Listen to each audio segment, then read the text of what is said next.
এবং কর্মী সমর্থকদের মধ্যে একটা উৎসাহ রয়েছে।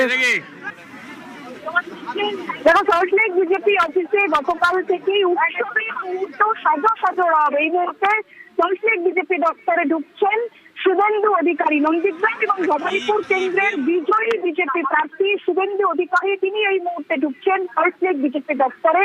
সেখানে এসে তিনি নেতৃত্বের সঙ্গে কথা বলবেন, দলীয় নেতৃত্বের সঙ্গে তিনি অবশ্যই তার যে আলাপ আলোচনা রয়েছে সেগুলি সারবেন। এই মুহূর্তে সল্টলেক বিজেপি দপ্তরে সুকান্ত মজুমদার, শ্রমিক ভট্টাচার্য, দিলীপ ঘোষ, সুনীল বানসালের নেতৃত্বে তারা উপস্থিত রয়েছেন, কেন্দ্রীয় এবং রাজ্য নেতৃত্বে তারা উপস্থিত রয়েছেন। শুভেন্দু অধিকারী তিনি হেঁটে আসছেন। শুভেন্দু অধিকারী তিনি এই মুহূর্তে যারা দলীয় কর্মী সমর্থক তাদের সঙ্গে কথা বলবেন। অবশ্যই তাদের সঙ্গে যে শুভেন্দু অধিকারীর যে বিজয়ের যে মুহূর্ত, বিজয়ের যে আনন্দ, সেই আনন্দ ভাগ করে নিচ্ছেন শুভেন্দু অধিকারী। তরুণ তিওয়ারি শুভেন্দু অধিকারীর সঙ্গে এই মুহূর্তে তিনি সংবর্ধনা জানাচ্ছেন অবশ্যই, এবং তার সঙ্গে শুভেন্দু অধিকারী তিনি এই মুহূর্তে সল্টলেক বিজেপি দপ্তরে ঢুকছেন এবং সেখানে কর্মী সমর্থকদের তার কারণ আমরা বিগত কয়েকদিন দেখেছি শুভেন্দু অধিকারী তিনি নির্বাচনী আরম্ভ করে ভোট করবে কর্মী সমর্থকদের সঙ্গে তিনি যোগাযোগ যেভাবে স্থাপন করেছেন, শুধুমাত্র পূর্ব মেদিনীপুর নয়, পূর্ব মেদিনীপুর জেলা নয়, গোটা রাজ্য জুড়ে সেখানে শুভেন্দু অধিকারীকে নিয়ে ঘিরে কর্মী সমর্থকদের যে উচ্ছ্বাস আজ সল্টলেক বিজেপি দপ্তরে, সেটা অবশ্যই চোখে পড়ার মতো অভাবনীয়। শুভেন্দু অধিকারী এই মুহূর্তে সল্টলেক বিজেপি দপ্তরে ঢুকছেন এবং সেখানে তিনি কর্মী সমর্থকদের সঙ্গে যেমন এই মুহূর্তে তার যে আনন্দ উচ্ছ্বাস ভাগ করে নিচ্ছেন, শুধু তাই নয়, কর্মী সমর্থকদের পাশাপাশি শুভেন্দু অধিকারী তিনি এই মুহূর্তে যারা বিজেপির নেতৃত্ব রয়েছে, শীর্ষস্থানীয় নেতৃত্ব, তাদের সঙ্গেও কথা বলবেন, তাদের সঙ্গে শুভেন্দু অধিকারী। সুস্মিতা, বিজেপি শীর্ষস্থানীয় নেতৃত্ব এই মুহূর্তে সল্টলেক বিজেপি অফিসে কারা রয়েছেন?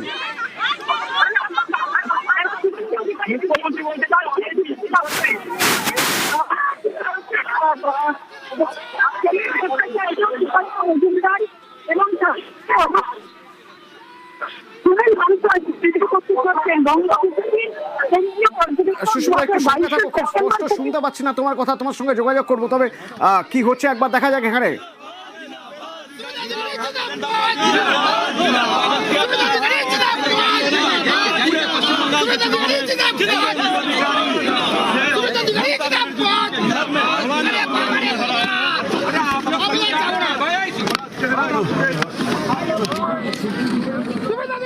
গতকাল থেকে একরকম উৎসবের মেজাজ ছিল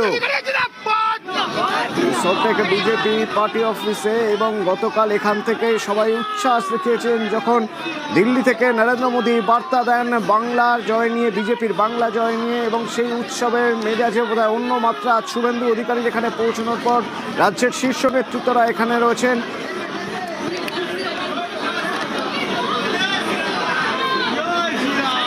জয়ী প্রার্থীদেরও অনেকে রয়েছেন এখানে। সুস্মিতা, শোনা যাচ্ছে আমার কথা?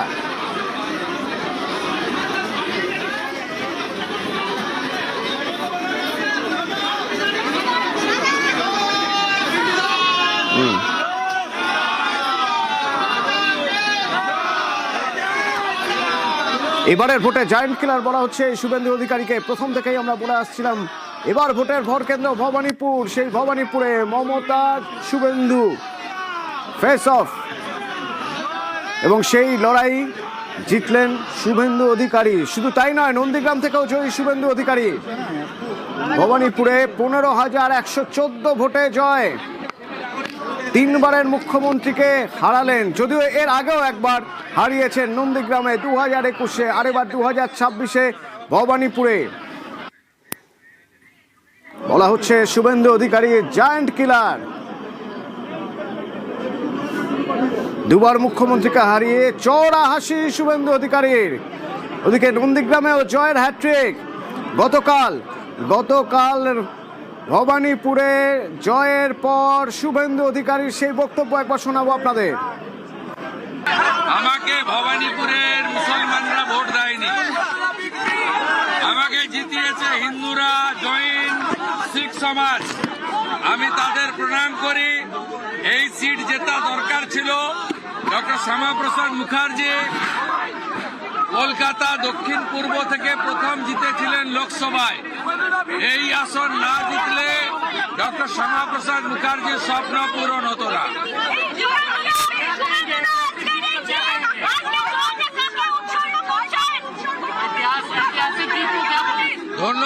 জানাবো বিশ্বের লোকপ্রিয় নেতা নরেন্দ্র মোদীজিকে, আর কৃতজ্ঞতা জানাবো আমার নেতা কেন্দ্রীয় স্বরাষ্ট্রমন্ত্রী অমিত শাহকে।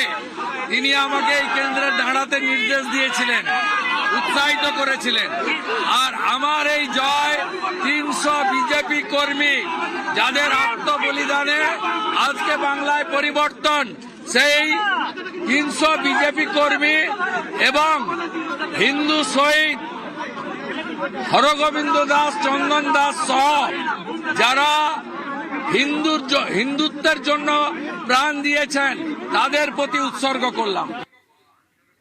এবং এরপরে তিনি চলে যান পূর্ব মেদিনীপুর, কারণ পূর্ব মেদিনীপুর অপেক্ষা করেছিল তার জন্য। সেখানে তো তিনি জয়ের হ্যাট্রিক করেছেন। নন্দীগ্রাম, সেই নন্দীগ্রাম যেখান থেকে 2016 সালে প্রথম, 2021-এ সেখানেও তার সঙ্গে প্রতিদ্বন্দ্বিতা হয়েছে মমতা বন্দ্যোপাধ্যায়ের। এরপর 2026 টানা 3 বার জয়ের সার্টিফিকেট নিতে রাতেই হলদিয়ায় পৌঁছে গিয়েছিলেন শুভেন্দু অধিকারী। 2016, 2021, 2026 3বার জয়ের হ্যাট্রিক নন্দীগ্রাম থেকে, একবার তৃণমূল কংগ্রেস, পরপর 2বার বিজেপি থেকে, এবং 2বার মুখ্যমন্ত্রীকে হারানো। এ রেকর্ড বাংলার রাজনীতির ইতিহাসে নেই। এই জয় কাকে উৎসর্গ করবে? প্রথম উৎসর্গ করব পশ্চিমবঙ্গের জনগণকে, বিশেষত ভবানীপুর এবং নন্দীগ্রামের জনগণ যারা আমাকে জেতালেন। আমি তো খুব একটা সময় দিতে পারিনি, রাজ্যে ঘুরতে হয়েছে। গোটা 4 দিন ভবানীপুরে দিয়েছি, গোটা 3 দিন নন্দীগ্রামে দিয়েছি। তাদেরকে উৎসর্গ করব, শ্রদ্ধার সঙ্গে স্মরণ করব 300 বিজেপি কর্মীকে যাদের আত্মবলিদানের মধ্যে দিয়ে আজকে উনি, আমি, সুভাষবাবু আমরা সবাই মিলে হলাম। তাদের কথা ভুলতে পারবো না। তৃতীয়ত, নরেন্দ্র মোদীজি যেভাবে নেতৃত্ব দিয়েছেন প্রচারে, যেভাবে মানুষকে গ্যারেন্টি দিয়েছেন, তার আদর্শে অনুপ্রাণিত হয়ে মানুষ আমাদের ভোট দিয়েছে। আর সর্বোপরি জয় মা কালী, জয় শ্রীরাম। হিন্দুদেরকে প্রণাম করব যে হিন্দু এবং আদিবাসীরা এইভাবে 80% বেশি জোট বেঁধে ভোট না করলে আমরা আজকে এই সাফল্য পেতাম না। কারণ আমি নন্দীগ্রামের মুসলমান বুথগুলো যদি তাকান, 800 ভোট পড়েছে, 800টা ভোটই তৃণমূলকে দিয়েছে। ওটা কোনো প্রার্থীই নয়, ওরা কোনো প্রার্থীই নয়, তবুও দিয়েছে। এত এদের জামাতি মানসিকতা সোজা করতে হবে, সোজা আমি করবো এদের। বলেছিল নন্দীগ্রাম, ভবানীপুর আমার 2 বোন, বড় বোন আর ছোট বোন, 2 বোনই তো ফিরিয়ে দিল মমতা বন্দ্যোপাধ্যায়কে। 2021-এ জেতার সময় কোনো ভদ্রলোক ওকে ভোট দিতে পারে না, কোনো রাষ্ট্রবাদী নাগরিক ওকে ভোট দিতে পারে না। উনার মুখটা আগে পরিষ্কার করুন আর বিশ্রামে থাকুন। বেশি লাফালাফি করলে, এত চুরি দুর্নীতি করেছেন, এই বয়সে জেলেও যেতে হতে পারে। নতুন মন্ত্রিসভা, সেই মন্ত্রিসভা শপথ নেবে এবং এই শপথেও বাংলা আবেগে শান। 9 মে নতুন সরকারের শপথ। 9 মে বাংলা ক্যালেন্ডার অনুযায়ী দেখতে গেলে 25শে বৈশাখ, রবীন্দ্র জয়ন্তী। সেই 25শে বৈশাখী নতুন সরকার শপথ নেবে, যে সরকার গড়ার জন্য বিজেপি 77 থেকে বেড়ে 200-র উপরে। প্রথমবার নিরঙ্কুশ গরিষ্ঠতায় পদ্ম শিবির। এবং এই শপথ গ্রহণ অনুষ্ঠান 9 তারিখ, 9 মে। থাকছেন নরেন্দ্র মোদী, থাকতে পারেন 9 রাজ্যের মুখ্যমন্ত্রী। 25 बैशाख 9 मई का दिन दूर नहीं है। हमारा संकल्प भी वही होना चाहिए जो उनका स्वप्न था। एक ऐसा परिवेश जहां मन भय मुक्त हो और सिर ऊंचा हो, और बीजेपी बंगाल में ऐसा भय मुक्त वातावरण बनाकर दिखाएगी, ये मोदी की गारंटी है।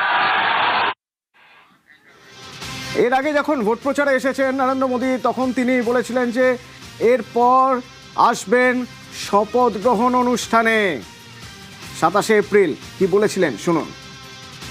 बंगाल में जहां जहां गया हो, बंगाल के लोगों का जो मैंने मिजाज देखा है, मैं इस विश्वास के साथ वापस जा रहा हूं कि 4 मई के नतीजों के बाद बीजेपी के शपथ ग्रहण समारोह में मुझे आना ही है। কিন্তু যে নতুন মন্ত্রিসভা শপথ হবে সেই শপথে মুখ্যমন্ত্রীকে কে হবেন বাংলার মুখ্যমন্ত্রী তা বাছবেন অমিত শাহ। বাংলার পর্যবেক্ষক অমিত শাহ, সংসদীয় বোর্ড তাকে পর্যবেক্ষক নিয়োগ করেছে। বিজেপি বিধায়ক দলের নেতা বাছবেন অমিত শাহ এবং তার সঙ্গে বাংলায় বিজেপির সহ পর্যবেক্ষক ওড়িশার মুখ্যমন্ত্রী।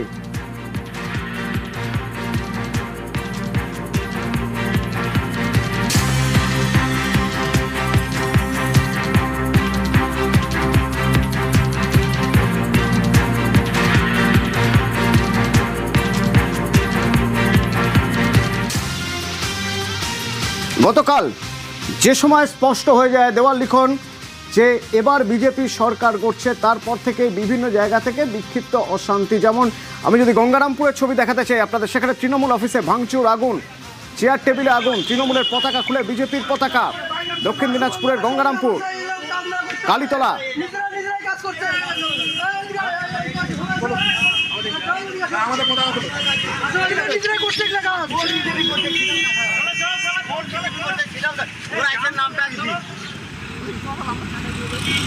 হঠাৎ করে জানতে পেরে চলে এসেছি, এই স্পটেই আছি। আমি প্রশাসনকে পর্যন্ত খবর দিয়েছি, বিজেপির কালচার এটা নয়।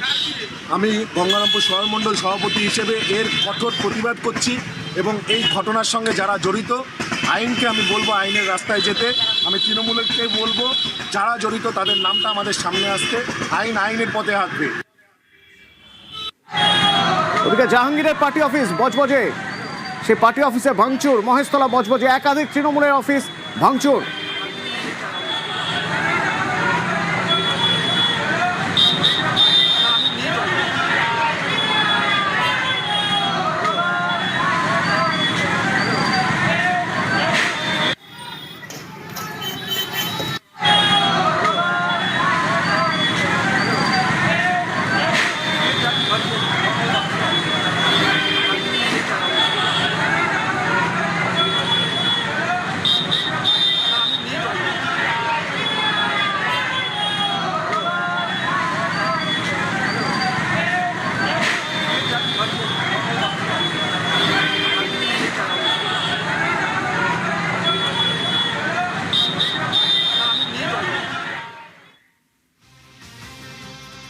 বিজেপি রাজ্য সভাপতির রাজধর্ম, ভোট পরবর্তী অশান্তিতে কড়া বার্তা, তৃণমূলের উপর কোনো হামলা বরদাস্ত নয়, বিজেপির নেতা কর্মী কাউকে রেয়াত নয়, রং না দেখে প্রশাসনকে ব্যবস্থার বার্তা, কড়া বার্তা দিলেন বিজেপি রাজ্য সভাপতি সমীর ভট্টাচার্য।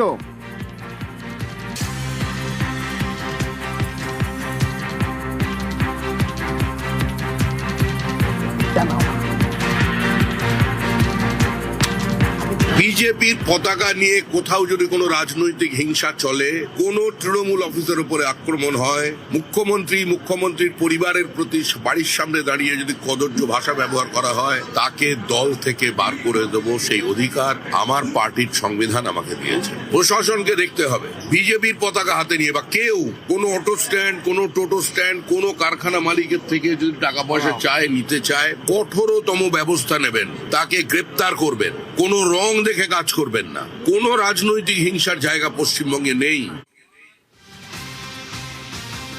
চারবারে বিধায়ককে হারিয়ে জয়, টালিগঞ্জে জয়ী বিজেপির পাপিয়া অধিকারী। অরূপ বিশ্বাসকে হারিয়ে জয়ী পাপিয়া, জিতেই টালিগঞ্জে উন্নয়নের বার্তা। আমার সঙ্গে এই মুহূর্তে রয়েছে পাপিয়াদি। এই জয় কতটা কাঙ্ক্ষিত, কতটা চ্যালেঞ্জিং, কতটা টাফ ছিল, আর এখন স্বস্তির নিঃশ্বাস কতটা? স্বস্তির নিঃশ্বাস তো ফেলা নেই যতক্ষণ না পর্যন্ত ও যা যা অপরাধ করেছে, যে যে অন্যায় করেছে, পুরো টালিগঞ্জ আমার কনস্টিটিউয়েন্সিকে সাথে, টালিগঞ্জ কনস্টিটিউয়েন্সির রাস্তাঘাট থেকে পার্ক, স্কুল বন্ধ করা থেকে আরো বহু কাণ্ড করেছে এবং আমাদের সিনেমাকে যেভাবে নষ্ট করেছে, ধ্বংস করেছে, সিনেমা থিয়েটার যাত্রা, মানে আনপার্ডনেবল। মানুষ তো বুঝতে পেরে তো ওকে ত্যাগ করেছে। আমাদের পার্টিতে আমরা নিজেরা কি চাই সেটা বড় কথা নয়, ওরা আমাকে এই সিটটা দিয়েছিলেন, এত বড় চ্যালেঞ্জিং। আমাকে বলেছিলেন যে you got to be the giant killer, তো আমি রাক্ষস বধ করেছি। এবার যদি কোনো মন্ত্রিত্ব ওরা মনে করেন যে আমাকে দেবেন, দেবেন। তোমার চয়েস কোনটা? আমার কোনো চয়েস নেই, তথ্য তো সংস্কৃতি, আমি যেটা জানি সেটা করলে আমার সুবিধা হয় আর কি। Cultural ministry. আমি যে তোমরা তো জানো আমি কি কি জানি, সেই কাজগুলো আমাকে দিলে আমি ভালো করে পারবো আর কি। কথা বলছিলাম পাপিয়া অধিকারীর সঙ্গে, ক্যামেরায় শুভদীপের সঙ্গে মানুষ, নিউজ 18 বাংলা।